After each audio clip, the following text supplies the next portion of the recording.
जो हम लोग स्टार्ट करने वाले हैं वो है आपका पॉलीमर मॉर्फोलॉजी। एंड ये आपका बेसिक यूनिट है आपका पॉलीमर का, कि पॉलीमर का कैसे होते हैं, उनका स्ट्रक्चर हम लोग जानेंगे। मॉर्फोलॉजी मीन्स आपका जो है इंटरनल स्ट्रक्चर, इसको आप बोल सकते हैं। तो देखिए जो पॉलीमर आपका दो तरह के होता है, एक है क्रिस्टलाइन, एक है एमोर्फस। क्रिस्टलाइन पॉलीमर मतलब पॉलीमर का जो पॉलीमर चेन ऐसे होते हैं, पॉलीमर का चेन हम लोग का, तो ये जो आपका पॉलीमर का चेन होता है, ये हम लोग का देखा जाता है कि आइदर ये हम लोग का जो है कॉइल स्ट्रक्चर में रह सकता है या अरेंज फॉर्म में रह सकता है। अगर कॉइल स्ट्रक्चर में रहेगा तो उसको हम बोलेंगे एमोर्फस। अगर वो ऑर्डर फॉर्म में रहेगा तो उसको हम बोलेंगे सेमी क्रिस्टलाइन। तो अगर ऑर्डर फॉर्म में रहता है तो यहाँ पे देखिए आपका जो है डेंसिटी बहुत बढ़ जाती है, क्योंकि पास पास जो है पॉलीमर का चेन्स रहते हैं। ओके, तो ये जो है आपका एक ऑर्डर रीजन बनाता है। एंड अगर आपका कॉइल स्ट्रक्चर हो जाएगा पूरा, जैसे चाउमीन या नूडल्स टाइप का बोल सकते हैं, तो उसको हम बोलते हैं एमोर्फस। ओके, अच्छा। इसके बाद जो क्रिस्टलाइन स्ट्रक्चर होता है पॉलीमर का, मतलब जो क्रिस्टलाइजेशन हो रहा है या क्रिस्टलाइजेशन जिसको हम बोलते हैं आपका, तो ये कैसे हो रहा है देखिए। जो पॉलीमर का मान लीजिए आपके पास स्ट्रक्चर है, आपका जो है पॉलीमर क्या कैसे क्रिस्टल बनता है, by folding of polymer chain. मतलब अगर मान लीजिए आपके पास एक पॉलीमर चेन है, तो वो क्या करेगा आपका ऐसे करके जो पूरा जो पॉलीमर का चेन है वो फोल्ड होके इस तरह का स्ट्रक्चर बनाएगा। मतलब ये आपका इस तरह का हो जाएगा। तो इसको हम लोग क्या बोलेंगे, क्रिस्टलाइन रीजन बोलेंगे या क्रिस्टल पॉलीमर क्रिस्टल बोलेंगे। तो ऐसा तो हो नहीं सकता, क्योंकि मान लीजिए सारे के सारे जो है आपका पॉलीमर्स ऐसे बहुत बड़े बड़े चेन है, तो ऐसे सीधा सीधा फॉर्म नहीं होंगे। वो क्या करते हैं, हम लोग का जो है चेन फोल्डिंग मैकेनिज्म से शुरू करते हैं। ओके, मतलब एक ही चेन जो है आपका फोल्डिंग करेगा, उसका जो चेन खत्म हो जाएगा, उसके बाद से नया वाला चेन स्टार्ट होगा, एंड ऐसे करके हम लोग का फोल्डिंग मैकेनिज्म शुरू होता है। क्योंकि जो पॉलीमर का चेन होते हैं वो सारे के सारे आपका आइडेंटिकल नहीं होते हैं, बहुत बहुत बड़े बड़े आपका मैक्रोमोलिक्यूल्स होते हैं, तो उनका जो साइज होता है एक एक का बहुत बड़ा बड़ा होता है। एंड इसके चलते जो हम लोग का ये है जो चेन फोल्डिंग मैकेनिज्म हम लोग का काम आता है पॉलीमर क्रिस्टल्स बनाने में। अच्छा, इसके बाद देखिए जो हम लोग बता रहे थे कि सारे के सारे जो पॉलीमर्स होते हैं आपका सीधा नहीं होते हैं, वो क्या करेंगे, क्रिस्टल अगर बनाएंगे तो आपका ऐसे करके फोल्डिंग मैकेनिज्म के थ्रू आपका क्रिस्टल्स बनाएंगे। ओके, एंड ये जो देखा जाता है आपका हम लोग का जो पॉलीमर का चेन होते हैं कुछ कुछ हम लोग का देखिए आपका जहां पे चेन का एंड हो रहा है वो चीज आपका फोल्डिंग में पार्ट नहीं लेता है। हम लोग का जो फोल्डिंग में पार्ट लेता है वो पॉलीमर चेन का एक मेजर पोर्शन लेता है, लेकिन पूरा का पूरा वो पॉलीमर नहीं लेता है चेन। क्योंकि जो आपका चेन का एंड होता है, जैसे मान लीजिए आपके पास ऐसे करके तीन चेन है। ओके, आपके पास ऐसे करके मान लीजिए यहाँ पे थोड़ा ये हो गया, सीधा हो गया, एक मिनट। मान लीजिए आपके पास ऐसे करके एक चेन है, उसके पास मान लीजिए ऐसे करके एक और एक चेन है,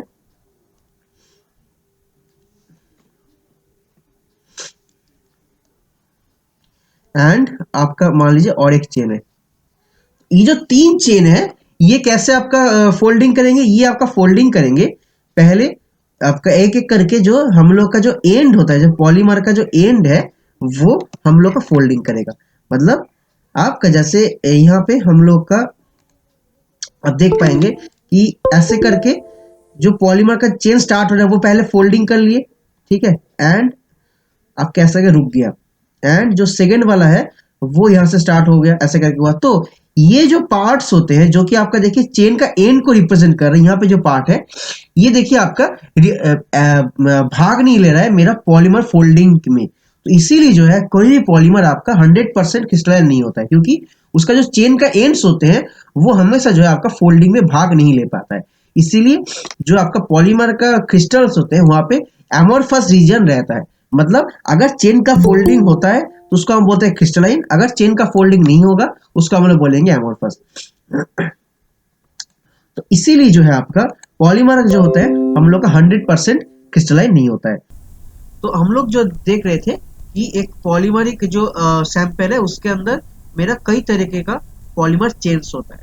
जैसे जो कोई चेन मान लो कोई चेन छोटा है कोई चेन बड़ा है, तो ऐसे तो हम लोग समझ नहीं पाएंगे, इसलिए मैं इसको कलर वे में दिखाया था कि अगर मान लो मेरे पास एक ब्लू चेन है, ठीक है, एक रेड चेन है, एक ग्रीन चेन है, एक मान लो हाँ रेड ब्लू ग्रीन, हाँ, तो ये जो रेड ब्लू और ग्रीन चेन है इसके अंदर हम लोग क्या देखे थे कि देखो हम लोग पहले क्या देखे कि पहले हम लोग देख रहे थे नहीं नहीं ठीक है कोई दिक्कत नहीं। मैं तो कोई क्लास था तो दोपहर को इसलिए कोई दिक्कत नहीं, चलो। तो हम लोग क्या देख रहे थे कि कोई भी पॉलीमर जो है 100% क्रिस्टलाइन नहीं होता है। क्यों? क्योंकि इसके अंदर मेरा टाई मॉलिक्यूल्स होता है, ठीक है, मतलब एक चेन की दूसरे चेन के अंदर टाई मॉलिक्यूल्स होता है। तो यहाँ पे भी हम लोग वही देख रहे हैं कि जैसे मान लो ये क्या है, एक मेरा क्रिस्टल है, लेकिन ये वाला क्रिस्टल दोनों चेन से बना है, एक ब्लू चेन से भी बना है, एक रेड चेन से भी बना है। मतलब यहाँ पे जो है कहाँ गया, हाँ 4 नंबर जो है पॉइंट प्रॉपर्टीज की, एक क्रिस्टल में consist of more than one chain. अच्छा, और हम लोग क्या प्रॉपर्टीज देख पा रहे हैं कि जो चेन का साइज होते हैं, जो चेन का साइज होता है वो लार्जर है क्रिस्टल का डायमेंशन से। मतलब हम लोग देख यहाँ पे जो ग्रीन चेन हम लोग देख पा रहे हैं, देखो ग्रीन चेन कितना लंबा है, लेकिन वो जो क्रिस्टल बना रहा है वो उसका छोटा है। मतलब क्रिस्टल का साइज मान लो अगर इतना होगा तो चेन का साइज उससे बड़ा होगा। मतलब अगर मान लो ऐसे करके, ये तो नॉर्मल तुम्हारा बेसिक कॉन्सेप्ट है कि मान लो अगर ऐसे करके ये चेन को हम लोग फोल्ड कर दिए, इसका मान लो अगर 2 मिलीमीटर अगर साइज है, मतलब एंगस्ट्रॉम में होता है चेन में, अगर मान लो 2 एंगस्ट्रॉम है, तो अगर इसको हम खोल देंगे, अगर ये वाला चेन को अगर हम खोल देंगे तो ये ऐसे हो जाएगा, इसका मान लो 12 एंगस्ट्रॉम हो गया। तो हमेशा जो है चेन का साइज क्रिस्टल का साइज से बड़ा होता है। अच्छा, और एक कॉन्सेप्ट हम लोग क्या देख रहे हैं, फर्स्ट प्रॉपर्टीज कि क्रिस्टल्स हमेशा फोल्डिंग होता है चेन से, ये हम लोग पिछले किए थे। अच्छा, और जो है तुम्हारा फिफ्थ पॉइंट क्या है, एक ये जो क्रिस्टल है, मान लो यहाँ पे एक जो हाँ, यहाँ मान लो ये जो क्रिस्टल है और ये जो क्रिस्टल है, ये दोनों के दोनों क्रिस्टल देखो सेम चेन से ही बना है। मतलब एक चेन एक से बढ़कर, दो से भी बढ़कर, 3 4 भी क्रिस्टल फॉर्म हो सकता है। मतलब ऐसा नहीं है कि एक चेन एक ही क्रिस्टल में रहेगा, एक चेन एक से बढ़कर भी क्रिस्टल में प्रेजेंट रह सकता है। अच्छा, ये किससे डिपेंड होता है, ये हम लोग पिछले किए थे कि ये डिपेंड करता है फ्लेक्सिबिलिटी के ऊपर। मतलब कोई चेन ज्यादा फ्लेक्सिबल है, कोई चेन कम फ्लेक्सिबल है, तो उसके ऊपर डिपेंड करता है कि मेरा पूरा चेन एक ही क्रिस्टल के अंदर रहेगा या एक चेन एक से अधिक क्रिस्टल में रहेगा। तो ये जो है प्रॉपर्टीज था सेमी क्रिस्टलाइन पॉलीमर के ऊपर, ठीक है। अच्छा, ये हम लोग पिछले किए थे डिग्री ऑफ क्रिस्टलिटी में। किसी को डाउट्स होगा तो बोलिएगा, मैं इसको स्किप करता हूँ, ये हम लोग पिछले किए थे, ठीक है। ये मैंने बोला था कि डिग्री ऑफ क्रिस्टलिटी को रिमेम्बर करने का ये तरीका है कि कॉसा बाई सक्का, ठीक है, मतलब रो सी रो एस और ये ए माइनस रो ए, ठीक है ये। अच्छा, ये हम लोग पिछले देखे थे कि अगर लॉन्ग चेन होगा तो डीपी हाई होता है, तो वेरी हाई कॉइल स्ट्रक्चर, ठीक है। अच्छा, किसी को इसमें डाउट्स है ये सब प्रॉपर्टीज में तो बोलिएगा, कौन सा प्रॉपर्टीज किसी को डाउट होगा तो मैं उसको थोड़ा दिखा दूंगा। तो लॉन्ग चेन ये हम लोग पिछले देखे थे, ठीक है। अच्छा, लीनियर एंड ब्रांच स्ट्रक्चर हम पिछले देखे थे कि अगर लीनियर पॉलीमर होगा तो वो क्रिस्टलाइन होगा, एंड अगर वो ब्रांच पॉलीमर होगा तो वो एमोर्फस होगा।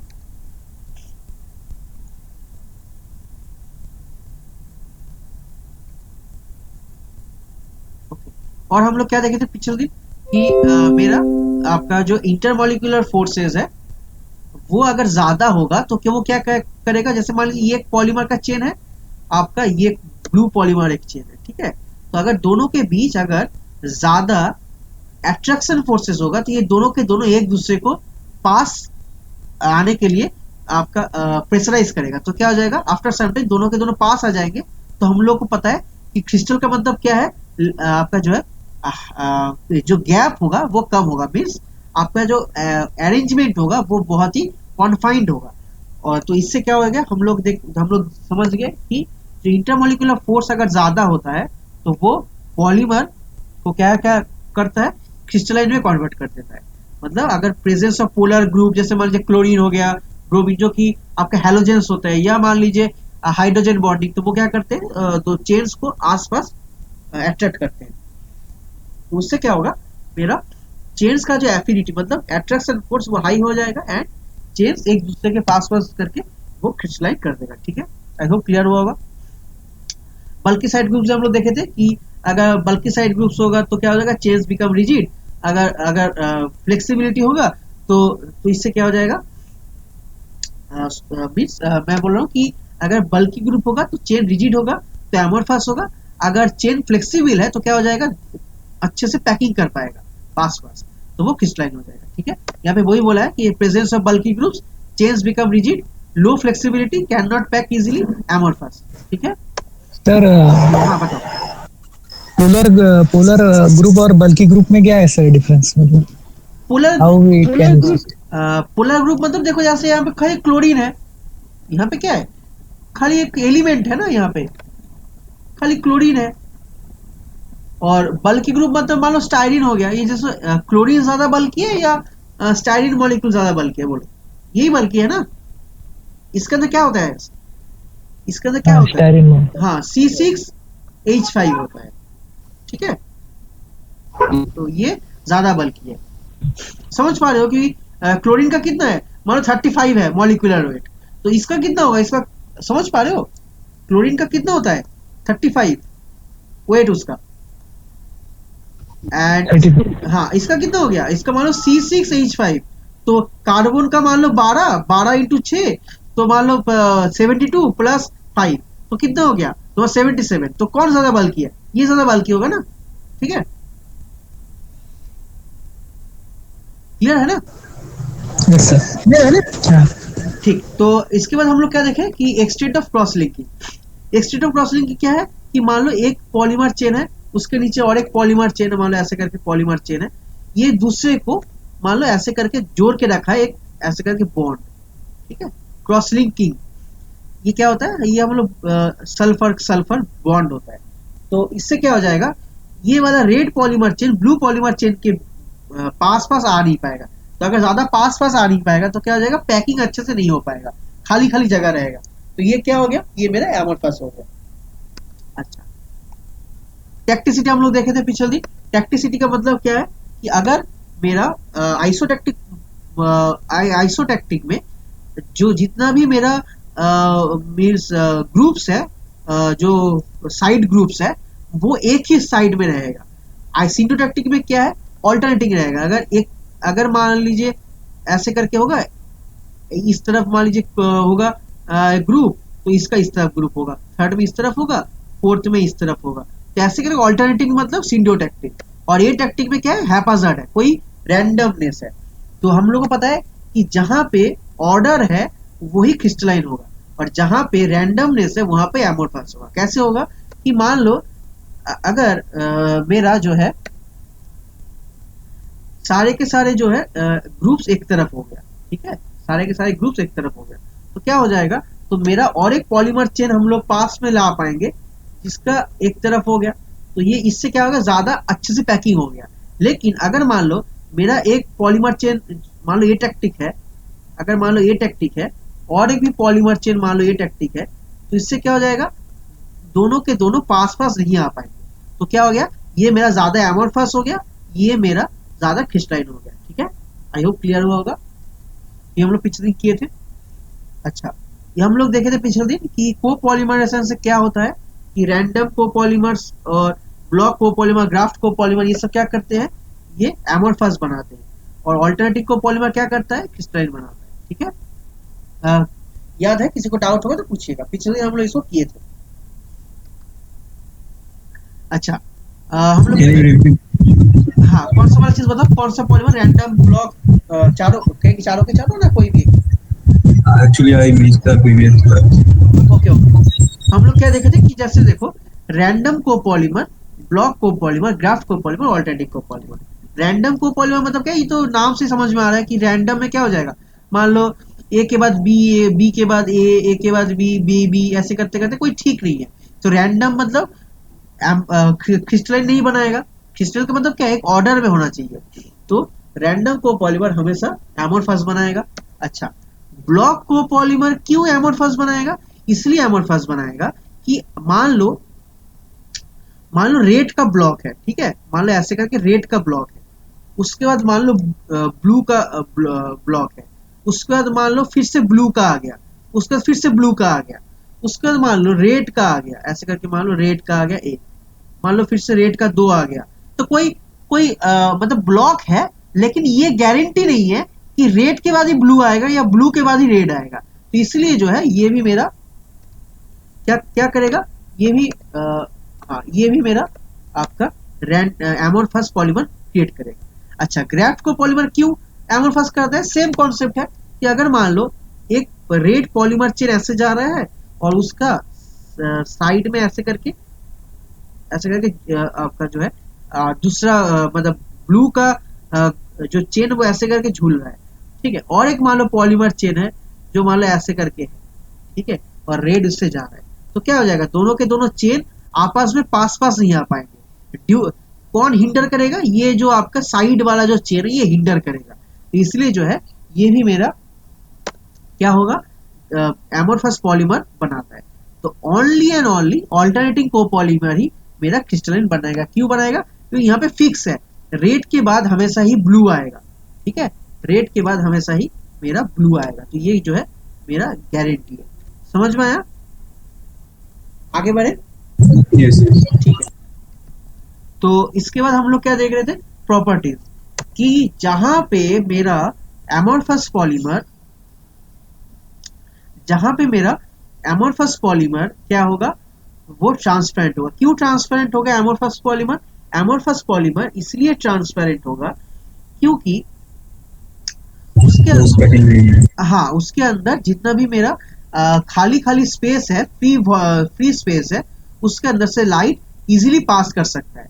लेकिन जो मेरा सेमी क्रिस्टलाइन है, अगर मान लीजिए हाई क्रिस्टलाइन, मान लीजिए क्रिस्टलिटी का तो बहुत सा टाइप्स होता है, मान लो 50% डिग्री ऑफ क्रिस्टलाइन है, कोई मान लो 100% डिग्री ऑफ क्रिस्टलिटी है, मतलब क्रिस्टलिटी का चरम सीमा, ठीक है, मतलब अगर मान लो क्रिस्टलिटी का चरम सीमा कोई अगर मेटेरियल ले लिया, तो उससे क्या हो जाएगा, लाइट इजीली पास नहीं कर पाएगा, तो इससे क्या हो जाएगा, वो ओपैक हो जाएगा। लेकिन अगर मान लो 50% क्रिस्टलाइन है, ठीक है, 100% क्रिस्टलाइन तो पॉसिबल नहीं है, लेकिन मान लो 90% तो ओपैक हो जाएगा। अगर मान लो अगर मान लो उतना ज्यादा नहीं है, तो क्या हो जाएगा, ट्रांसलूसेंट हो जाएगा। ये हम लोग पिछले देखे थे।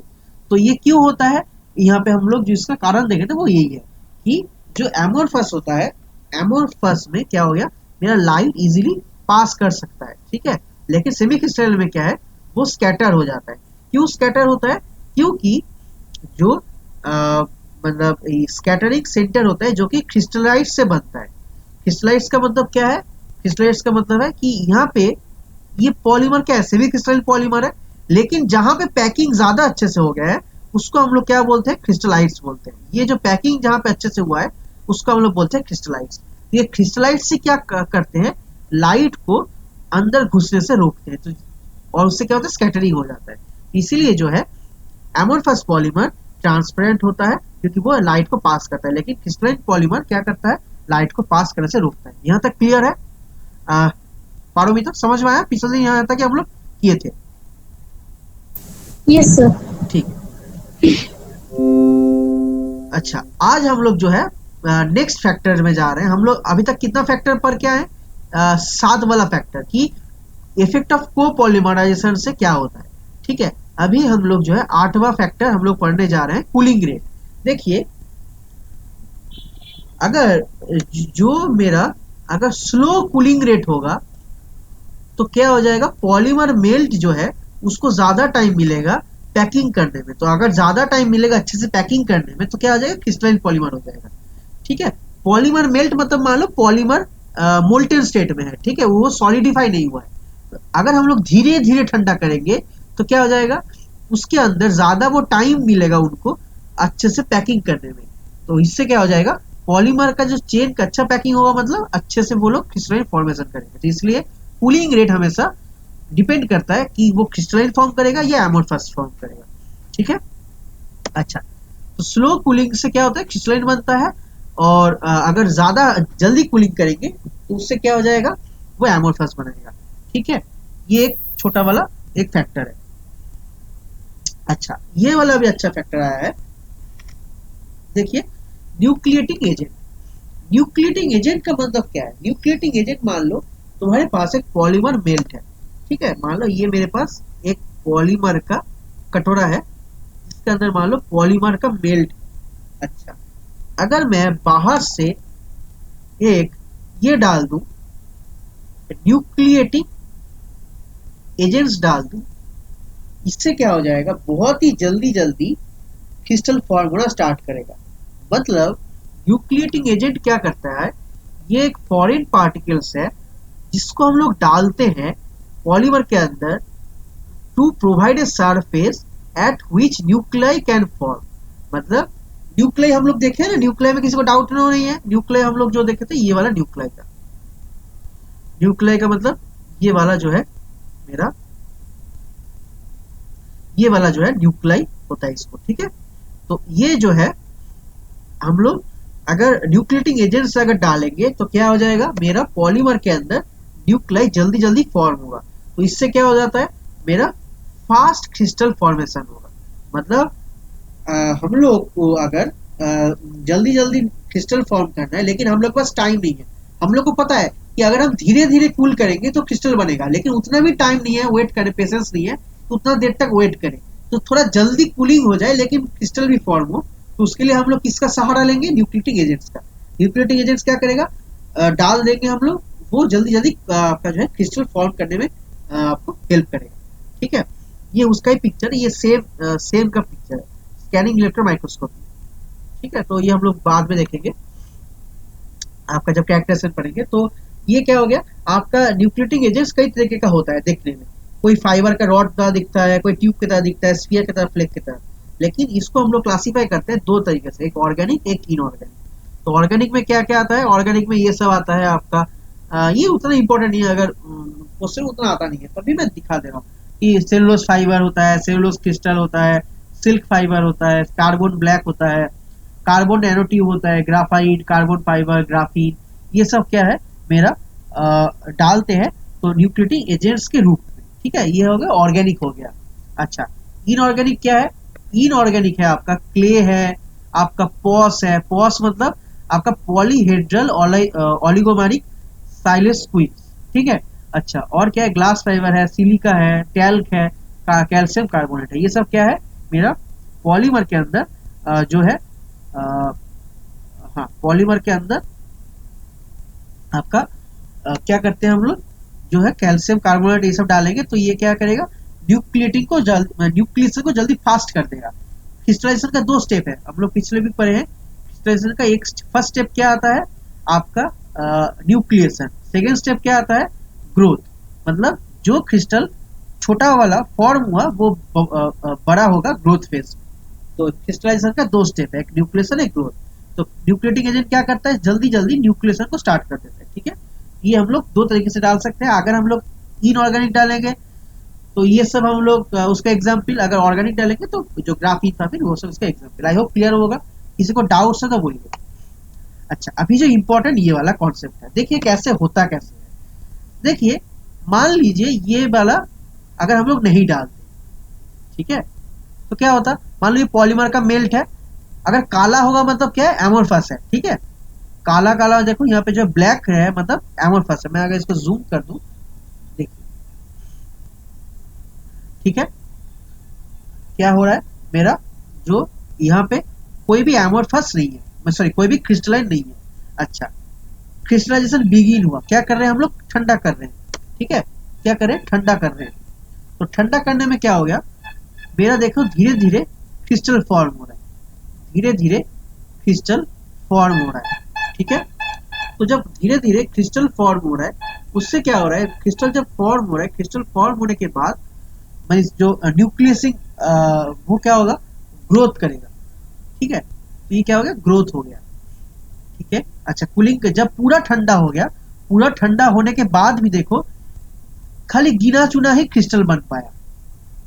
अच्छा, लेकिन अगर हम लोग न्यूक्लिएटिंग एजेंट्स को डाल देते तो देखो जहां पे मान लो, यहाँ पे मान लो तुम्हारा 150 डिग्री सेंटीग्रेड है, 150 डिग्री सेंटीग्रेड में सेम सैंपल जब हम लोग न्यूक्लिएटिंग एजेंट्स नहीं डाले थे तब देखो कोई क्रिस्टल फॉर्म नहीं हुआ था। लेकिन 150 डिग्री सेंटीग्रेड में अगर न्यूक्लिएटिंग एजेंट डाल देते हैं, उसी टेम्परेचर से ही न्यूक्लिएशन स्टार्ट हो गया। तो यही काम है न्यूक्लिएटिंग एजेंट का, ठीक है। कैसे काम करते हैं वो गेट के पॉइंट ऑफ व्यू से इंपॉर्टेंट नहीं है, उसका मैकेनिज्म हम लोग जाएंगे नहीं, लेकिन कैसे प्रोसेस हो रहा है वो खाली हम लोग देखेंगे। अच्छा, न्यूक्लियोटिक एजेंट डालने के बाद हम लोग का क्रिस्टल फॉर्म हो रहा है, क्रिस्टलाइजेशन बिगिंस, ठीक है, इस स्टेज में। लेकिन नॉन न्यूक्लियोटिक सैंपल में मेरा गिना चुना ही हो रहा है क्रिस्टल फॉर्म। लेकिन जहां पे हम लोग न्यूक्लियोटिक एजेंट्स को डाल देते हैं तो कितना सारा आपका जो है न्यूक्लाई फॉर्म हो रहा है। तो ऐसे करते करते जब फाइनल स्टेज में आएगा तो जिसके अंदर हम लोग न्यूक्लियोटिक एजेंट्स डाले थे उसके अंदर कितना सारा क्रिस्टल फॉर्म हुआ है।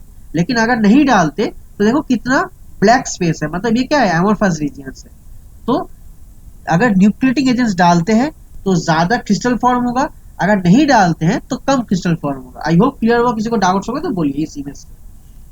अच्छा, तो यहाँ पे जो है उसी चीज को मैं यहाँ पे लिखा हूँ, मैं बता दे रहा हूँ। इस पैरा में क्या लिखा गया है, इस पैरा में लिखा गया है कि अगर पॉलीमर प्योर फॉर्म में होगा तो क्रिस्टलाइजेशन मेल्ट में होगा नहीं, मतलब अगर मेल्ट से ठंडा करेंगे तभी क्रिस्टलाइजेशन होगा।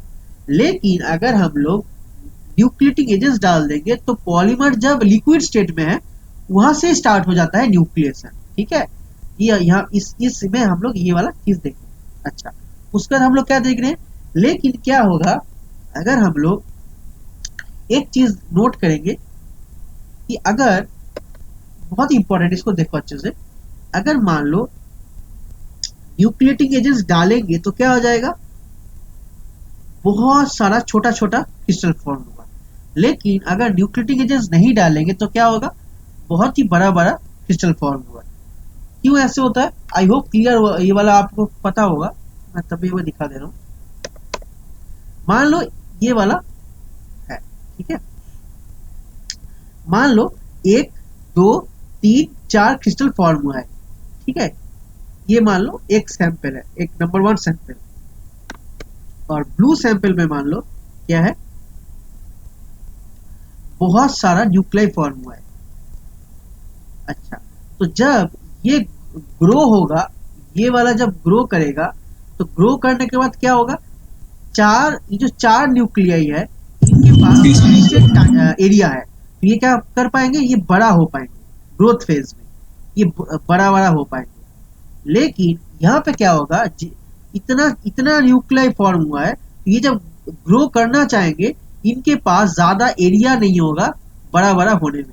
तो इसीलिए जो है न्यूक्लिएटेड सैंपल में क्या होता है, न्यूक्लिएटेड सैंपल में आपका जो क्रिस्टल है वो साइज में छोटा होता है न्यूक्लिएटेड सैंपल में then compare to non nucleated sample. I hope clear होगा, किसी को डाउट्स हो तो बोलिए। अच्छा, इसके बाद हम लोग क्या देख रहे हैं कि, हाँ बताओ। हेलो सर, जिस भी मटेरियल में सर जैसे 98-99% क्रिस्टलाइजेशन होता है तो उन सब में क्या न्यूक्लिएटिंग एजेंट ऐड होता है या फिर नेचुरली वो हो जाता है? नहीं, कुछ कुछ जगह में ऐड करते हैं, कुछ कुछ जगह में ऐड नहीं करते हैं, मतलब केस टू केस डिपेंड करता है। जो मान लो ज्यादा मान लो कुछ पॉलीमर मान लो इतना इजीली क्रिस्टल फॉर्म नहीं करेगा तो वो हम लोग क्या करते हैं, उसके अंदर न्यूक्लियोटिक एजेंट्स डालते हैं। मान लो कोई पॉलीमर है, मान लो जिसके अंदर ये है, मान लो ज्यादा बल्की ग्रुप है तो वो इतना अच्छे से इजीली नहीं हो पा रहा है, उसको बहुत टाइम लगेगा, तो उसके अंदर हम डाल देंगे। तो इस तरीके का कॉन्सेप्ट है, ठीक है। अच्छा, और Hello, sir. हाँ Sir, as you said, like calcium carbonate, we are using like a nucleating agent, na sir. हाँ, But normally, normally in yeah, sir. So in that case, it will work like a filler. So sir, if we are using for the crystallization, see, I am saying that what are the advantages of filler? It gives strength. It gives strength or increase weight, reduce cost. Yes. So how it forms? Because it is also used as a nucleating agent. Means when we use हम लोग आएंगे उसमें, when we use calcium carbonate, it creates crystallinity, means it gives crystallize और it increases the degree of crystallinity. तो इससे क्या होता है कि हम लोग प्रॉपर्टीज पढ़ेंगे आगे जाके कि क्रिस्टलाइन पॉलीमर में ज्यादा स्ट्रेंथ होता है as compare to amorphous polymer. जैसे कि मान लीजिए पॉलीस्टाइरिन, पॉलीस्टाइरिन का क्या होता है, कप्स बनता है, थर्मोफॉर्मिंग का जो कप्स होता है, जो कि टी कप्स जिसको हम लोग बोलते हैं। एंड पॉलीप्रोपिलीन क्या है, एक हाईली क्रिस्टलाइन पॉलीमर है। तो पॉलीप्रोपिलीन क्या है, जिससे हम लोग जो पेन हम लोग use and throw pen, normal जो प्लास्टिक का पेन होता है वो यूज करते हैं। तो हम लोग देख पा रहे हैं कि क्रिस्टलाइन में ज्यादा स्ट्रेंथ होता है, एमोर्फस ज्यादा स्ट्रेंथ नहीं होता है। तो जब हम लोग फिलर को डालते हैं, फिलर क्या करता है, फिलर करता है मेरा स्ट्रेंथ को इंक्रीज कर देता है। तो फिलर जैसे आप बोले calcium carbonate, yes calcium carbonate क्या क्यों स्ट्रेंथ बढ़ाता है, क्योंकि वो क्रिस्टलिटी को इंक्रीज कर देता है। ठीक है, समझ में आया? Okay, sir. So it will increase both the properties along with that I mean that crystallinity is also increased along with that mechanical properties, huh? Yes. Okay. सो आप और किसी को मतलब हाँ तो और क्या देखे हम लोग, हाँ देखे कि जब डीएससी हम लोग करेंगे, ये हम लोग कैरेक्टराइजेशन में पढ़ेंगे कि जब हम लोग डीएससी करेंगे तब हम लोग देख पाएंगे कि अगर न्यूक्लिएटिंग एजेंट्स डालते हैं तो ये 140 डिग्री सेंटीग्रेड में ही मेरा क्या हो रहा है, मेरा क्रिस्टलाइजेशन फॉर्म हो रहा है पॉलीप्रोपिलीन का। लेकिन अगर नहीं डालते हैं तो पॉलीप्रोपिलीन विदाउट न्यूक्लिएटिंग एजेंट्स क्या करेंगे, 110 में ये करेंगे। तो मतलब 110 डिग्री सेंटीग्रेड में पॉलीप्रोपिलीन नॉर्मली करता है क्रिस्टलाइजेशन, लेकिन अगर न्यूक्लिएटिंग एजेंट्स डालते हैं तो थोड़ा जल्दी होगा। ठीक है, अब ये डीएससी क्या है, ये हम लोग आने वाले चैप्टर में देखेंगे जब कैरेक्टराइजेशन पढ़ेंगे। अच्छा, अब देखो ये क्या है, प्लास्टिसाइजर। प्लास्टिसाइजर कैसे करता है, प्लास्टिसाइजर कैसे करता है, मान लो मेरे पास ये पॉलीमर का चेन्स है। ठीक है, पॉलीमर का मान लो चेन्स है। अच्छा, इन पॉलीमर चेन के अंदर मेरा मान लो अगर प्लास्टिसाइजर होगा तो ये क्या करेगा, इनको पास आने नहीं देगा। मान लो ये प्लास्टिसाइजर का मॉलिक्यूल्स है, प्लास्टिसाइजर का मॉलिक्यूल्स है, पीएम मान लो। ठीक है, तो ये क्या करेगा, ये जो पॉलीमर का जो चेन्स है, ये जो पॉलीमर का चेन्स है, ये पास नहीं आ पाएंगे due to the effect of plasticizer molecules. इसीलिए जो प्लास्टिसाइजर हम लोग डालते हैं ये क्या करता है, ये रिड्यूसेस द क्रिस्टलिनिटी। ठीक है, इट रिड्यूसेस द क्रिस्टलिनिटी। क्यों? क्योंकि जो पॉलीमरिक चेन्स है वो पास नहीं आ पाएंगे। इसके कारण से जो ऑर्डर स्ट्रक्चर है या जो लेस गैप है जिसके अंदर, जिसको हम लोग बोलते हैं क्रिस्टलाइन, वो नहीं फॉर्म हो पाएगा। इसलिए प्लास्टिसाइजर डालने से मटेरियल्स क्या है, लूज करता है डिग्री ऑफ क्रिस्टलिनिटी। ठीक है, आई होप क्लियर हुआ होगा। अच्छा, अभी जो इंपॉर्टेंट है ये कि मेथड्स ऑफ क्रिस्टलाइजेशन। देखो हम लोग क्या देख रहे हैं कि क्रिस्टलाइजेशन का क्या क्या मेथड है। एक मेथड हम लोग देखेंगे कि आपका क्रिस्टलाइजेशन फ्रॉम मेल्ट, मतलब एक कटोरा है जिसके अंदर मान लो पॉलीमर का मेल्ट है, मतलब लिक्विड फॉर्म में पॉलीमर है, उसको हम लोग सॉलिड फॉर्म में करेंगे। तो वो आइदर दो तरीके का हो सकता है, एक है होमोजेनियस या हेट्रोजेनियस। होमोजेनियस का मतलब क्या है, होमोजेनियस का मतलब है मान लो ये एक पॉलीमर का सैंपल है, यहाँ पे भी क्रिस्टल फॉर्म हो सकता है, यहाँ पे भी क्रिस्टल फॉर्म हो सकता है, यहाँ पे हो सकता है, यहाँ पे हो सकता है, यहाँ पे हो सकता है। मतलब थ्रू आउट द सैंपल, मतलब थ्रू आउट द सैंपल क्या हो जाएगा, इक्वल प्रोबेबिलिटी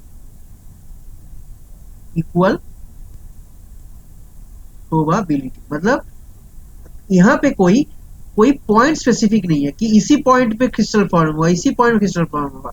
तो जब इस तरीके का होता है आपका क्रिस्टलाइजेशन, जहां पे कोई एरिया स्पेसिफिक नहीं है, थ्रू आउट द सैंपल कहीं पे भी हो सकता है, हर जगह इक्वल प्रोबेबिलिटी है, तो उस तरीके का बोलेंगे हम लोग होमोजेनियस न्यूक्लिएशन।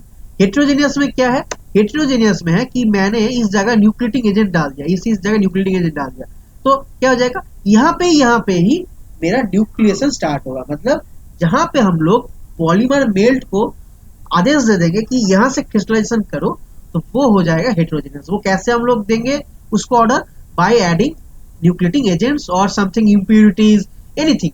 ठीक है, तो इससे क्या होता है, इसको हम लोग बोलते हैं हेट्रोजेनियस न्यूक्लिएशन। तो हेट्रोजेनियस न्यूक्लिएशन कैसे होगा, हेट्रोजेनियस न्यूक्लिएशन आपका बहुत छोटा फाइन क्रिस्टल फॉर्म होता है, ठीक है। लेकिन होमोजेनियस में लार्ज क्रिस्टल फॉर्म होता है। क्यों? क्योंकि हेट्रोजेनियस में ज्यादा क्रिस्टल फॉर्म होता है, तो सबको इक्वल जगह नहीं मिल पाता है बड़ा होने के लिए। लेकिन होमोजेनियस में क्या है, कम क्रिस्टल फॉर्म होता है, लेकिन इनको सफिशिएंट एरिया मिलता है ग्रो करने के लिए। इसलिए homogeneous crystals are larger than heterogeneous crystals. I hope clear होगा। किसी को डाउट्स होगा ना बोलिए। अच्छा, stress induce crystallization. Stress induce crystallization क्या है? कुछ भी नहीं है। हम लोग क्या कर रहे हैं, ये जो मान लो रैंडम पॉलीमर है, इसको खींच रहे हैं, तो खींचने से कुछ एक पार्ट स्ट्रेच हो जाएगा। तो ये वाला स्ट्रेच पार्ट हम लोग क्या हो गया, ये 100% एमोर्फस था, 100% एमोर्फस है। यहाँ पे मान लो 10% क्रिस्टलाइन हो गया, मतलब 90% एमोर्फस, मतलब छोटा पार्ट। इसलिए यहाँ पे देखो लिखा है कि एमोर्फस पॉलीमर को अगर हम लोग स्ट्रेस देके खींचेंगे, उसको एलोंगेट करेंगे, इट पार्शियली बिकम क्रिस्टलाइन। तो इसलिए जो है इसको हम लोग बोलते हैं stress induced crystallization. I hope clear हुआ होगा, ठीक है। इसको हम लोग बोलते हैं स्ट्रेस इंड्यूस्ड क्रिस्टलाइजेशन। ओके, उसके बाद हम लोग क्या आएंगे, आपका जो है सॉल्वेंट एवापोरेशन। इसका मतलब क्या है, बहुत इजी है। देखो मान लो पॉलीमर का चेन है, ठीक है, ऐसे करके करके पॉलीमर का चेन है, और इसके अंदर मान लो सॉल्वेंट है, ठीक है, सॉल्वेंट है, ऐसे करके सॉल्वेंट है, सॉल्वेंट मॉलिक्यूल्स है। अगर मैं हीट दूंगा, अगर मैं हीट दूंगा, ठीक है, मैं क्या कर रहा हूं, हीट दे रहा हूं, इससे क्या हो जाएगा, जितना भी पॉलीमर है वो क्या हो जाएगा, एवापोरेट हो जाएगा। वो क्या हो गया, एवापोरेट हो गया, ठीक है। ये जो है क्या हो गया, एवापोरेट हो गया।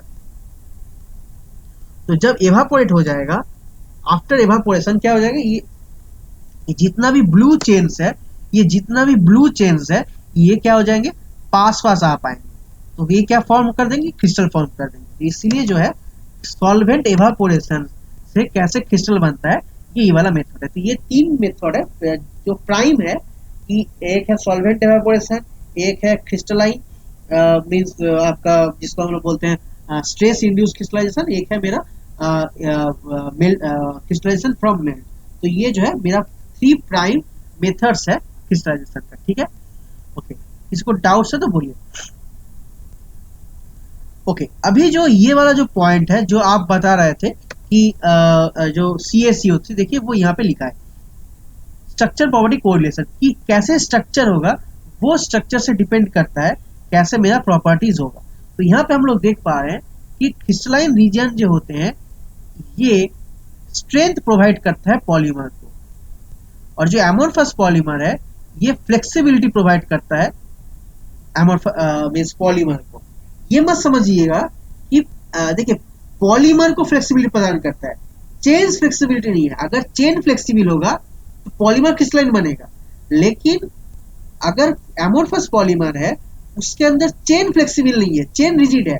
इससे क्या हो रहा है, आपका जो है पॉलीमर अच्छे से पैकिंग नहीं कर पा रहा है, तो इससे क्या हो गया, पॉलीमर फ्लेक्सिबल बन गया, ठीक है। ये चीज को कंफ्यूज मत हो जाइएगा, चेन फ्लेक्सिबल अलग चीज है, पॉलीमर फ्लेक्सिबल अलग चीज है, ठीक है। ये मत समझिएगा कि कॉमन सेंस है कि चेन फ्लेक्सिबल होगा तो पॉलीमर फ्लेक्सिबल होगा, ऐसा नहीं। अगर चेन फ्लेक्सिबल होगा तो अच्छे से पैकिंग कर पाएगा, अगर अच्छे से पैकिंग कर पाएगा तो स्ट्रेंथ अच्छा होगा। तो इसलिए क्रिस्टलाइन रीजन्स क्या करता है, स्ट्रेंथ प्रोवाइड करता है पॉलीमर। सर ग्लास भी तो एमोर्फस है, लेकिन वो तो फ्लेक्सिबल नहीं होता। नहीं, वो तो पॉलीमर की यहाँ पे बात हो रहा है, वो तो अलग मटेरियल हो गया ना, वो तो अलग मटेरियल हो गया, ठीक है ठीक है, ये अलग है, ठीक है।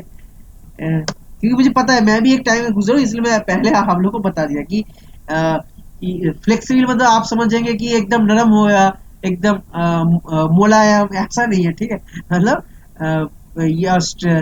अगर आप बोलेंगे कि सर क्रिस्टलाइन पॉलीमर क्रिस्टलाइन मतलब तो एकदम बहुत स्ट्रेंथ हो जाएगा, मतलब एकदम स्टील रॉड के जैसा, ऐसा नहीं है। मतलब मटेरियल टू मटेरियल अलग है, ठीक है। ये मतलब ऐसे भी नहीं है कि जैसे पॉलीस्टाइरीन का कप है, पॉलीस्टाइरीन का कप है, ठीक है, वो एमोर्फस होता है। तो ग्लास भी एमोर्फस है। तो आप बोलेंगे कि सर अगर ग्लास को हम लोग हाथ से फेंक देते हैं, अगर हाथ से फेंक देते हैं ग्राउंड पे तो वो टूट जाएगा, लेकिन पॉलीस्टाइरीन का जो कप है उसको अगर हाथ से हम लोग फेंक देंगे तो वो टूटेगा नहीं। ऐसे कैसे होगा सर, ये भी हमारे पास वो भी हमारे पास, ऐसा नहीं, क्योंकि इसका इम्पैक्ट स्ट्रेंथ हाई है, इसकी इम्पैक्ट स्ट्रेंथ कम है। समझ में आ रहा है क्या बताना चाहता हूँ? हाँ सर पता चलेगा। तो ये मेटल टू मेटल डिपेंड करता है, ठीक है, मतलब कोई एक यूनिवर्सल रूल नहीं है कि एक यूनिवर्सल का रूल हो तो सब में लागू। हाँ बताओ। प्रॉपर्टी वाइज डिपेंड करेगा सर, मतलब है ना? हाँ, मतलब ऐसा नहीं कि जैसे मान लो ग्लास भी एमोर्फस है, ये भी एमोर्फस है, लेकिन उसका प्रॉपर्टीज अलग होगा, इसका प्रॉपर्टीज अलग होगा, क्योंकि मेटेरियल अलग है, क्योंकि ग्लास चेन से नहीं बनता है, वो उसका उसका अलग स्ट्रक्चर है, ठीक है। तो यहाँ पे क्या है, पॉलीमर जो है चेन से बनता है, ठीक है। अच्छा, तो ये हम लोग क्या देख रहे थे कि अगर क्रिस्टलाइन होगा तो क्या क्या प्रॉपर्टीज होगा, हाई स्ट्रेंथ होगा, ठीक है, हाई मॉड्यूलस होगा, हाई डेंसिटी होगा, high resistance to both chemical, मतलब जो डिसोल्यूशन है सॉफ्टनिंग बाय हीटिंग। अगर ज्यादा क्रिस्टलाइन होगा, जैसे अगर आप देखेंगे जो पॉलीस्टाइरीन का कप है उसको आप थोड़ा हीट कर देंगे तो वो एकदम पिचक जाएगा जल्दी। लेकिन आपके पास जो मान लीजिए एक क्रिस्टलाइन पॉलीमर है, जैसे मान लीजिए आपके पास पेन है, अगर आप उसको देखेंगे, अगर आप हीट करेंगे तो इतना जल्दी पॉलीस्टाइरीन कप जितना जल्दी वो आपका मेल्ट होगा या जितना जल्दी वो पिचक जाएगा, वो इतना जल्दी नहीं होगा, क्योंकि ये एमोर्फस है, ये क्रिस्टलाइन है, ठीक है। तो ये कुछ कुछ आपका प्रॉपर्टीज है। तो ये जो है thermal stability increases with increase to crystallinity, मतलब अगर क्रिस्टलाइन होगा तो उसका ना थर्मल स्टेबिलिटी बढ़ जाता है। अच्छा, और एक चीज इंपॉर्टेंट है, for same material same molecular weight due to close packing, एक पॉलीमर होगा क्रिस्टलाइन, एक पॉलीमर होगा एमोर्फस। मतलब जैसे मान लीजिए आपके पास एक मटेरियल है, मान लीजिए जो कि आपका आइसोटेक्टिक है, और एक पॉलीमर मान लीजिए आपका एटेक्टिक है। एक पॉलीमर है आइसोटेक्टिक, एक पॉलीमर है एटेक्टिक। देखिए यहां पे भी जितना इसका वेट होगा, इसका भी उतना ही वेट होगा, ठीक। इसका जो मतलब क्या बोलते हैं, इसका जो मतलब स्ट्रक्चर, मतलब इन द सेंस कि ये भी मान लीजिए सेम इसका ग्रुप है, फंक्शनल ग्रुप, इसका भी सेम फंक्शनल ग्रुप है, लेकिन ड्यू टू ओरिएंटेशन क्या हो जाएगा, ये ज्यादा क्रिस्टलाइन होगा, और ये क्या हो जाएगा, लेस क्रिस्टलाइन। तो इसीलिए होता है, बोलता है कि for same material same molecular weight due to packing, एक होगा क्रिस्टलाइन, एक होगा एमोर्फस। आई होप क्लियर होगा, किसी को डाउट होगा तो बोलिए। तो ये क्या है, स्ट्रक्चर प्रॉपर्टी कोरिलेशन। अच्छा, और हम लोग क्या देखें, ये एक इंपॉर्टेंट है कि इफेक्ट ऑफ मॉलिक्यूलर वेट, जितना मॉलिक्यूलर वेट। अच्छा, मैं बोल रहा हूँ आपका जो है, मैंने पहले मॉर्फोलॉजी से स्टार्ट किया, क्योंकि मैं देखा हूँ कि, या मैं भी जब करता था कि स्टार्टिंग से अगर पॉलीमराइजेशन पढ़ाते हैं तो थोड़ा बोरिंग लगता है। तो इससे आप समझ में आ रहा है ना, किसी को डाउट तो नहीं है कि मॉर्फोलॉजी से स्टार्ट कर रहा हूँ, मतलब पॉलीमर का आप लोग को शायद आई होप बेसिक्स थोड़ा बहुत पता होगा। हम लोग पॉलीमराइजेशन को पढ़ेंगे, लेकिन हम लोग स्टार्टिंग नहीं कर रहे पॉलीमराइजेशन, क्योंकि वो बोरिंग हो जाता है, मुझे पता है। इसलिए थोड़ा बहुत इंटरेस्ट मतलब आप लोग के अंदर इंट्रोड्यूस करने के लिए मैंने जो है मॉर्फोलॉजी से स्टार्ट कर रहा हूँ पॉलीमर्स का, ठीक है। अच्छा, तो जो आपका इफेक्ट ऑफ मॉलिक्यूलर वेट है, ये कैसे डिपेंड करता है प्रॉपर्टीज पर। देखो, जितना मॉलिक्यूलर वेट होगा उतना टेंसाइल स्ट्रेंथ बढ़ेगा, ठीक है, इम्पैक्ट स्ट्रेंथ बढ़ेगा। लेकिन अगर बहुत हाई मॉलिक्यूलर वेट होगा तो देखो कुछ देर जाने के बाद वो और बढ़ेगा नहीं, उल्टा डिक्रीज होता जाएगा, ठीक है, धीरे धीरे डिक्रीज होगा। लेकिन हम लोग क्या देख रहे हैं कि शुरू के स्टार्टिंग में जितना मॉलिक्यूलर वेट बढ़ाएंगे उतना टेंसाइल स्ट्रेंथ बढ़ेगा। अच्छा, विस्कोसिटी का मतलब क्या है, विस्कोसिटी का मतलब है, मान लो तुम्हारे पास हनी है, ठीक है, हनी है और वाटर है।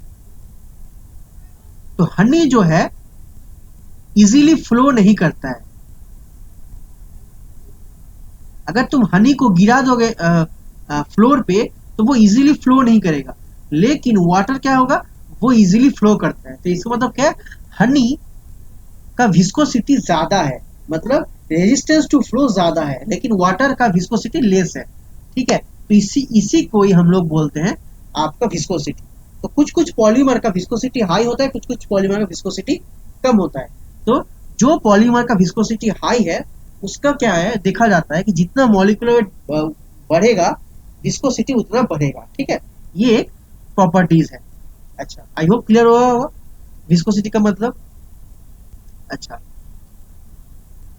इसका ये भी देखा जाता है कि जितना हाई मॉलिक्यूलर वेट होगा, मतलब हाई, या मान लीजिए हाई डिग्री ऑफ पॉलीमराइजेशन होगा, तो वो पॉलीमर का जो मेल्टिंग टेम्परेचर है वो बहुत ही बढ़ेगा। मतलब अगर पॉलीमर का डिग्री ऑफ पॉलीमराइजेशन बढ़ेगा तो मेल्टिंग टेम्परेचर भी बढ़ेगा।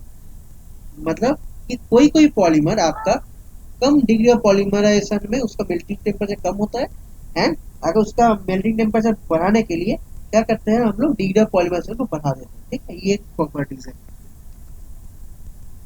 अच्छा, अब जो सबसे इंपॉर्टेंट है ये वाला फैक्टर, ठीक है। ये हम लोग क्या पढ़ रहे हैं अभी, ये हम लोग स्ट्रक्चर प्रॉपर्टी कोरिलेशन आपका टॉपिक के अंदर ये सब टॉपिक है, ठीक है। अच्छा, तो ये अभी हम लोग आ रहे हैं मैकेनिकल प्रॉपर्टीज में। कैसे होता कैसे है, मतलब कोई भी पॉलीमर को जब हम लोग स्ट्रेस देते हैं, मीन्स कोई भी पॉलीमर को जब हम खींचते हैं तो क्या होता है। देखिए, हम लोग अभी तक जितना पढ़े हम लोग को क्या समझ में आया स्टोरी, कि कोई भी पॉलीमर 100% क्रिस्टलाइन नहीं है, मतलब सेमी क्रिस्टलाइन है। अच्छा, तो मान लो कोई पॉलीमर सेमी क्रिस्टलाइन है, तो वो कैसे हम लोग उसको मीन्स कैसे उसका ये होगा, आपका डिफॉर्मेशन होगा। तो उसका 3 स्टेज है, एक है स्ट्रेचिंग, एक है स्ट्रेटनिंग, एक है स्लिपेज। मतलब पहला स्टेज में क्या आएगा, पहले स्टेज में क्या आएगा आपका जो है, पहला स्टेज में क्या आएगा आपका जो है स्ट्रेचिंग आएगा फर्स्ट में, सेकेंड में स्ट्रेटनिंग आएगा, थर्ड में स्लिपेज आएगा। अच्छा, ये कैसे होता है देखिए, आपके पास मान लीजिए पॉलीमर ऐसे है, ठीक है, पॉलीमर आपका ऐसे है।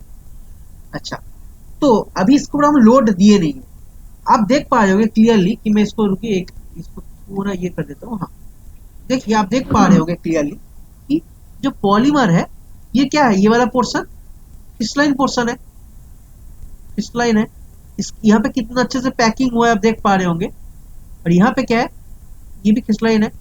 लेकिन इन बिटवीन दिस ये क्या है, मेरा एमोर्फस रीजन है। ये क्या है, मेरा एमोर्फस रीजन है, ये भी एमोर्फस रीजन है। अच्छा, तो जब हम लोग इसके ऊपर लोड देंगे तो इससे कैसे वो डिफॉर्म करेगा, वो ऐसे डिफॉर्म करता है। देखिए, आपका जो पॉलीमर है वो जब उसके ऊपर लोड देते हैं तो पहले क्रिस्टलाइन रीजन टूटेगा नहीं। पहले क्या होगा, पहले जो आपका एमोर्फस रीजन है, देखिए वो यहाँ पे कॉइल स्ट्रक्चर था, ऐसे करके कॉइल स्ट्रक्चर, वो क्या हो जाएगा, वो ऐसे करके खुल जाएगा। ऐसे करके जो कॉइल स्ट्रक्चर है वो ऐसे करके खुल जाएगा। आप देख पा रहे होंगे ऐसे करके थोड़ा लंबा लंबा हो गया, ठीक है। जितना भी आपका क्रिस्टलाइन पोर्शन है उसके ऊपर कोई आंच नहीं आया है, कोई आपका कोई डेंजर नहीं है कोई, लेकिन जो एमोर्फस रीजन है वो थोड़ा स्ट्रेट हो गया है, मीन स्ट्रेचिंग हुआ है, ठीक है, स्ट्रेचिंग।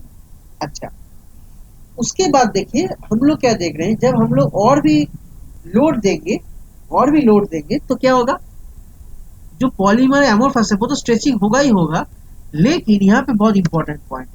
देखिए, हाँ देखिए, जो मेरा क्रिस्टलाइन है वो थोड़ा डिफॉर्म करेगा सेकेंड स्टेज में। पहले क्या था, देखिए टी नॉट था क्रिस्टलाइन का लेंथ, टी नॉट था। अभी क्या हो गया, डेल टी बढ़ गया है, थोड़ा इंक्रीज हुआ है, ठीक है। तो थर्ड स्टेज में क्या हो गया, मेरा ये हो गया। फोर्थ स्टेज में क्या हो गया है, फोर्थ स्टेज में आपका स्ट्रेटनिंग हो रहा है, ठीक है। यहाँ पे ये वाला स्टेज 3 है, जो पीछे वाला हम लोग पढ़े, ठीक है, ये वाला स्टेज 3 है, कॉन्फ्यूज मत हो जाइएगा। मैं यहाँ पे कंटिन्यूटी के लिए मैं ये ध्यान लगा था, ये स्टेज 3 है, ठीक है, ये वाला जो है स्टेज 3 है, यहाँ पे वही वाला दिखा रहा है। तो यहाँ पे हम लोग क्या देख रहे हैं, सेकेंड स्टेज में अभी क्या हो रहा है, देखिए यहाँ पे स्ट्रेचिंग था, ऐसे करके इनका देखिए एंगल ऐसा था। लेकिन फोर्थ स्टेज में क्या हो रहा है, अभी लोडिंग डायरेक्शन जिस तरफ है उस तरफ ये सब मोल्ड हो रहे हैं, धीरे धीरे इनका जो जो ओरिएंटेशन है वो लोडिंग डायरेक्शन की उधर हो रहा है, और लास्ट की तरफ जाते जाते क्या हो रहा है देखिए, क्रिस्टलाइन टूट रहा है, क्रिस्टलाइन टूट रहा है, एंड लास्ट में देखिए पूरा का पूरा टूट गया। अभी क्या हो गया, स्लिपेज हो जाएगा, मतलब ये एक पार्ट हो गया अलग, ये एक पार्ट अलग हो गया, मीन्स ये एक पार्ट हो गया अलग, ये एक पार्ट हो गया अलग। अभी क्या होगा, तीनों के तीनों पार्ट अलग है, अब स्लिपेज होगा। मतलब अगर मैं इसको समराइज करूंगा, स्टार्टिंग में क्या हो रहा है, स्टार्टिंग में आपका स्ट्रेचिंग हो रहा है, उसके बाद स्ट्रेटनिंग हो रहा है, मतलब लोडिंग डायरेक्शन जिस तरफ है उसी तरफ सारे के सारे क्रिस्टलाइन एमोर्फस आपका ओरिएंट हो गया। लास्ट में क्या होगा, टूट के स्लिपेज होगा, मतलब जितना भी आपका ऐसे करके टूट गया, लंबा लंबा जो चेन टूट गया, ऐसे करके टूट गया, अगर फिर से लोड देंगे तो क्या हो जाएगा, इन सब के बीच आपका ये सब स्लिप करना स्टार्ट कर देंगे, स्लिप करना स्टार्ट कर देंगे, इसको बोलते हैं स्लिपेज। यहाँ पे वही लिखा है, at first the amorphous regions are stretched along with a bending or increase in lamellar thickness, मतलब एमोर्फस रीजन बढ़ेगा, स्ट्रेच होगा, उसके बाद क्या हो जाएगा, जो क्रिस्टल का लैमेलर थिकनेस है वो थोड़ा बढ़ेगा। सेकेंड स्टेज में क्या हो जाएगा, ब्रेकिंग ऑफ क्रिस्टलाइन पार्ट्स, ठीक है, happen along the straightening of the amorphous region। Third stage में क्या हो जाएगा, stretching of the crystalline portion, and final stage क्या हो जाएगा, slippage occurs according along the direction of the applied load। I hope clear होगा, किसी को कुछ डाउट्स है तो बोलिएगा। यहाँ पे जो हम लोग डिस्कस किए कि पहले ऐसे था, उसके बाद क्या हो जाएगा, जो एमोर्फस रीजन है वो स्ट्रेच करने लगेगा, लास्ट में क्या हो जाएगा, आपका स्ट्रेटनिंग होगा, ठीक है, लास्ट में आपका स्ट्रेटनिंग होगा, एंड अल्टीमेट में क्या हो जाएगा, फाइनल एकदम अल्टीमेट में वो लोग स्लिपेज करना स्टार्ट कर देंगे। ये जो है आपका मैकेनिकल बिहेवियर है कोई भी पॉलीमर का इन माइक्रोस्कोपिक आपका एरेना, ठीक है। ओके, सो इसके बाद हम लोग क्या देख रहे हैं,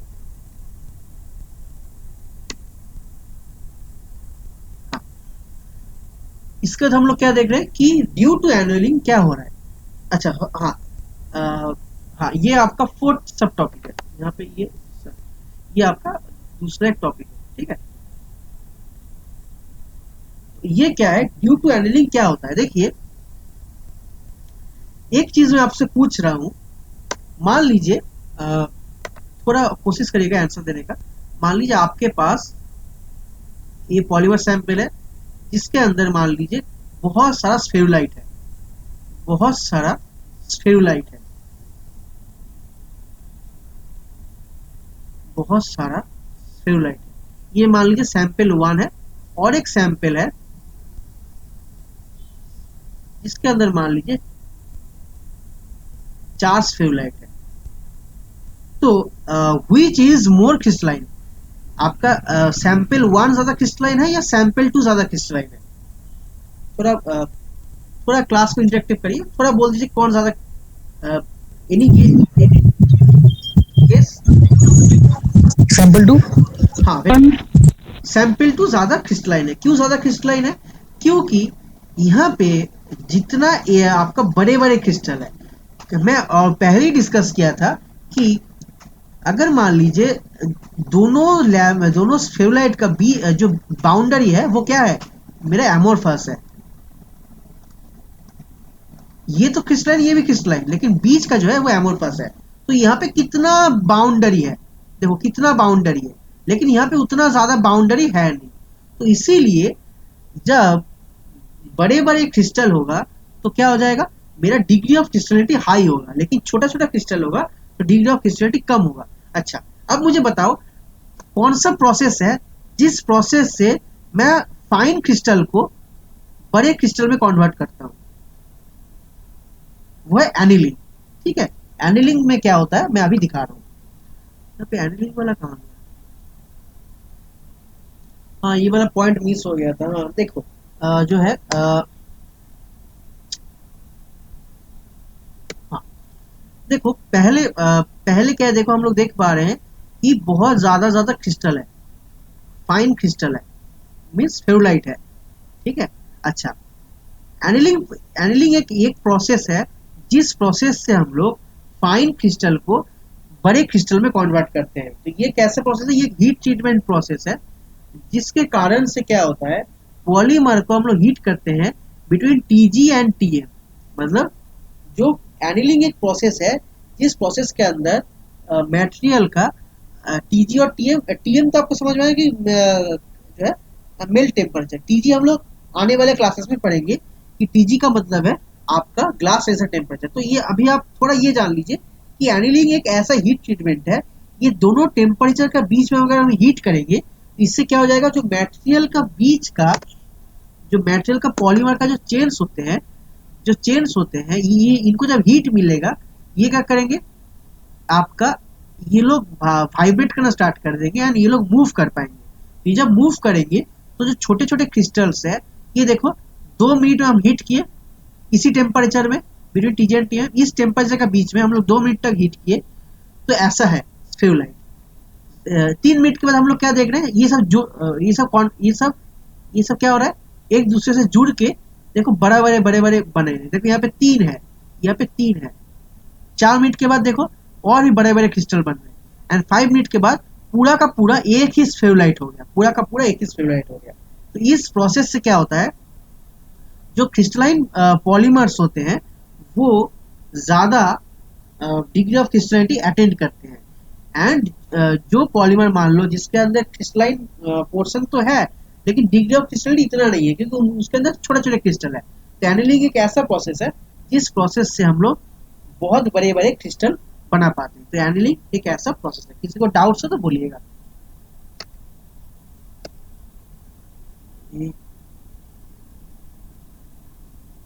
हाँ, तो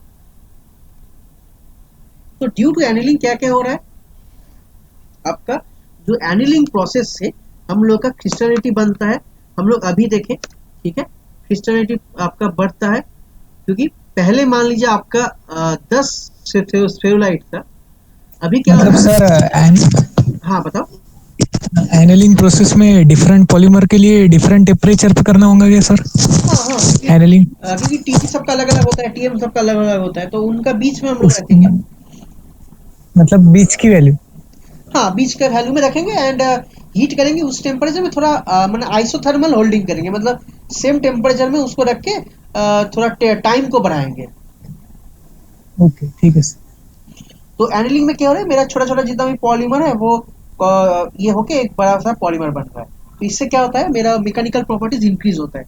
एक ये मेरा इलास्टिक मॉडुलस इंक्रीज होता है क्योंकि क्रिस्टलिटी बढ़ रहा है, स्ट्रेंथ बढ़ता है, डक्टिलिटी बढ़ता है, ठीक है, क्योंकि आपका जो पॉलीमर आपका एमोर्फस है वो आपका ज्यादा डक्टाइल होगा, मीन्स ज्यादा ये होगा, एंड जो पॉलीमर क्रिस्टलिटी का है वो आपका क्या हो जाएगा, वो ज्यादा डक्टाइल नहीं होगा। तो ये जो है एनीलिंग का आपका एडवांटेजेस एंड डिसएडवांटेजेस। अच्छा, ये हम लोग अभी ये हाँ, अभी देखो ये एक बहुत अच्छा कॉन्सेप्ट है। देखो अच्छे से, अभी तक हम लोग क्या देखे कि न्यूक्लिएटिंग एजेंट से क्रिस्टलिटी बढ़ता है, लेकिन न्यूक्लिएटिंग एजेंट से क्या हो रहा है मेरा, हाँ, क्रिस्टलिटी बढ़ता है क्योंकि ज्यादा से ज्यादा मतलब क्रिस्टल फॉर्म करेगा, ठीक है। अच्छा, तो nucleating agent can act as a clarifying agent. क्या होता है, देखो मैं दिखा रहा हूं।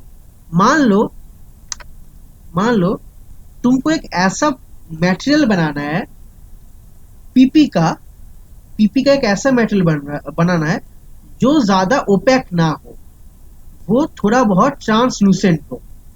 लेकिन पीपी क्या है, पीपी क्या करता है, पीपी का जो मटेरियल है वो बहुत ही हाई क्रिस्टलाइन है। तो यहाँ पे हम लोग देख पा रहे हैं, मैं इसको थोड़ा जूम कर देता हूँ। देखो अभी, देखो ये सब बड़े बड़े क्रिस्टल है, देख पा रहे हो, देखो स्फेरुलाइट्स है, देखो बड़े बड़े स्फेरुलाइट है, तो बड़े बड़े स्फेरुलाइट है। तो इसके कारण से जो पॉलीप्रोपिलीन है वो अच्छे से लाइट को पास नहीं करता है। तो हम लोग क्या करेंगे, इस चीज को दूर करने के लिए, जब पॉलीप्रोपिलीन मेल्ट अवस्था में है उस टाइम हम लोग न्यूक्लिएटिंग एजेंट्स को डाल देंगे। तो उससे क्या हो जाएगा, देखो बहुत ही छोटा छोटा देखो स्फेरुलाइट हो गया।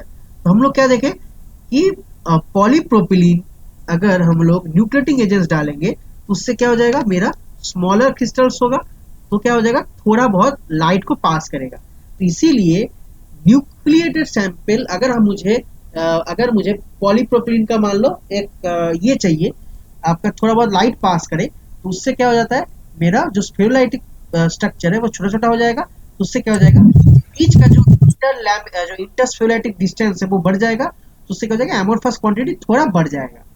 पहले मान लो अगर 90 डिग्री ऑफ क्रिस्टलिटी था, अभी थोड़ा मान लो 70% है, तो लाइट थोड़ा पास करेगा। तो हाँ बोलो, कोई डाउट है? बट पर न्यूक्लिएटिंग एजेंट सर क्रिस्टलिटी इंक्रीज करता है ना, न्यूक्लिएटिंग एजेंट। हाँ, न्यूक्लिएटिंग एजेंट क्रिस्टलिटी इंक्रीज करता है, लेकिन मान लो अगर मान लो पूरा एमोर्फस है, मैं अगर दिखा रहा हूँ, मान लो ऐसे करके स्ट्रक्चर है, ठीक है। मान लो एक पॉलीमर सैंपल है जिसके अंदर मान लो तुम्हारा, देखो यहाँ पे क्या है, एक सैंपल है जिसके अंदर मान लो 40% क्रिस्टलिटी है, ठीक है। ये देखो कितना ज्यादा एमोर्फस रीजन है, जो ब्लैक वाला पोर्शन।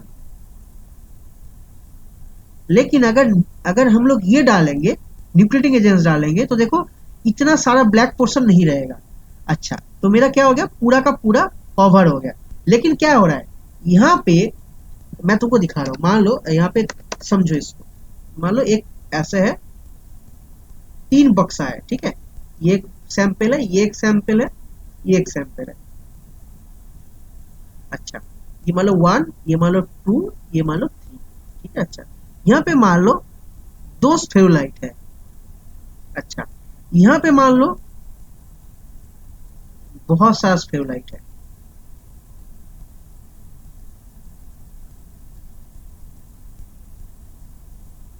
और यहाँ पे मान लो एक ही स्फेरोलाइट है, लार्जर क्रिस्टल। तो मुझे बताओ कौन ज्यादा क्रिस्टलाइन होगा?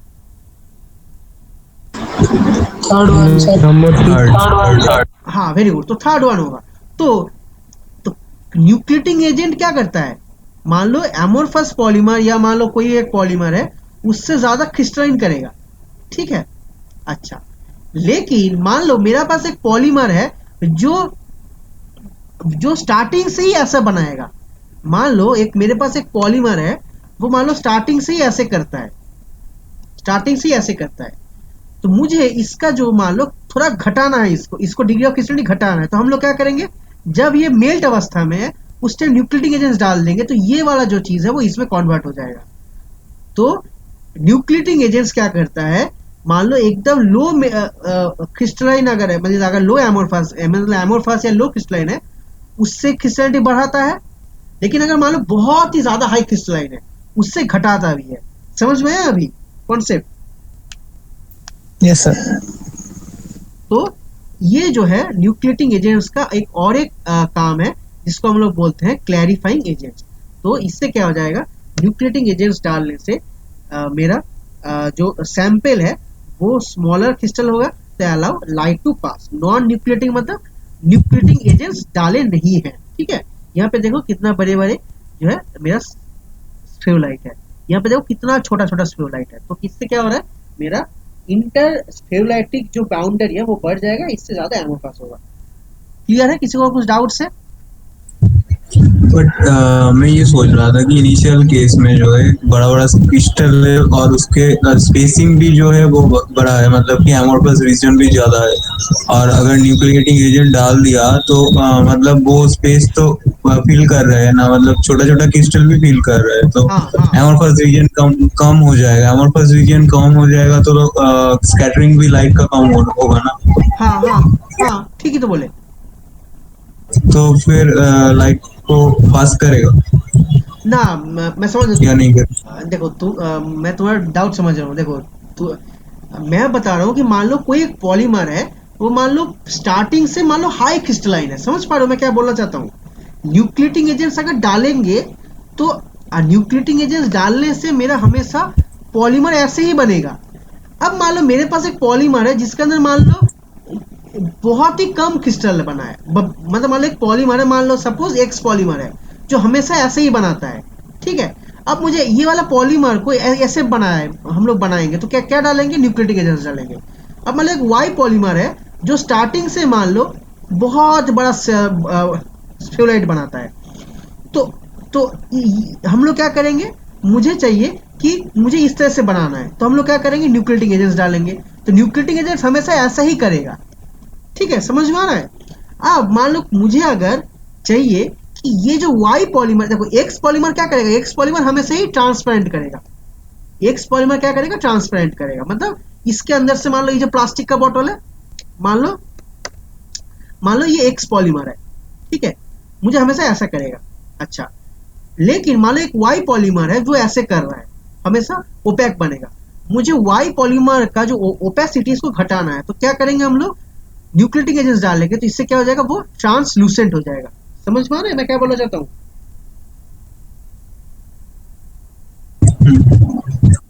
ना? अगर समझ में नहीं आया तो बोलो, मैं मतलब कौन सा चीज समझ में नहीं आया? हाँ, न्यूक्लिएटिंग एजेंट डालोगे तो मतलब ट्रांसलूसेंट होगा वो, मतलब कैसे, अगर उस कॉन्सेप्ट से सोचे कि अगर बड़ा क्रिस्टल बना रहा है तो उसके मतलब एक ही क्रिस्टल की बात है तो अलग है, मगर एक मटेरियल में तो बहुत सारे क्रिस्टल होते हैं, तो हाँ, मतलब मतलब न्यूक्लियोटिक डालेंगे तो एकदम फाइन क्रिस्टल होगा, एकदम छोटा छोटा क्रिस्टल होगा। लेकिन अगर न्यूक्लियोटिक एजेंट्स नहीं डालेंगे, तो अगर मान लो कोई एक पॉलीमर, मान लो इनहेरेंटली मान लो वो हाई डिग्री ऑफ क्रिस्टलिटी वो बनाता है, वो क्या करेगा, न्यूक्लियोटिक एजेंट्स डालने से वो स्मॉलर क्रिस्टल बनाएगा। लेकिन अगर मान लो कोई पॉलीमर इनहेरेंटली अमोर्फस है, देखो दो केस है, मान लो मैं दिखा रहा हूँ, मान लो तुम्हारे पास मान लो 2 केस है, ठीक है। मान लो एक है पॉलीमर जो कि इनहेरेंटली मतलब पैदाइशी इनहेरेंटली एमोर्फस है, और एक मान लो पॉलीमर है जो कि मान लो हाई क्रिस्टलाइन है। अगर हम लोग न्यूक्लियोटिक एजेंट्स डालेंगे तो ये दोनों के दोनों क्या करेंगे, सेम जगह में आ जाएंगे, फाइन क्रिस्टल बनेगा। समझ में आ रहा है मैं क्या बोलना चाहता हूँ? Yes sir. नहीं जो आप पूछ रहे थे, आप समझ में आया? हाँ, मेरा थोड़ा नेटवर्क का इशू था तो मैं मतलब रिज्वाइन किया। फिर से बोले, मतलब मैं जो बोल रहा था कि अगर मतलब जो इनहेरेंटली ऐसा करता है कि ओपेक मटेरियल बनाता है, तो उसको अगर न्यूक्लियोटिक एजेंट दे देंगे तो वो मतलब ट्रांसलूसेंट हो जाएगा। इसका मतलब कि ट्रांसलूसेंट हो रहा है, मतलब कि उसके अंदर में जो एमोर्फस रीजन है वो ज्यादा हो रहा है।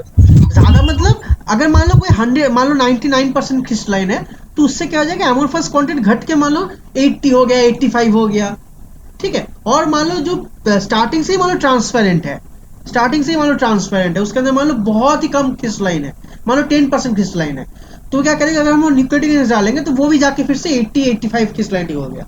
समझ रहे हो मैं क्या बोलना चाहता हूँ?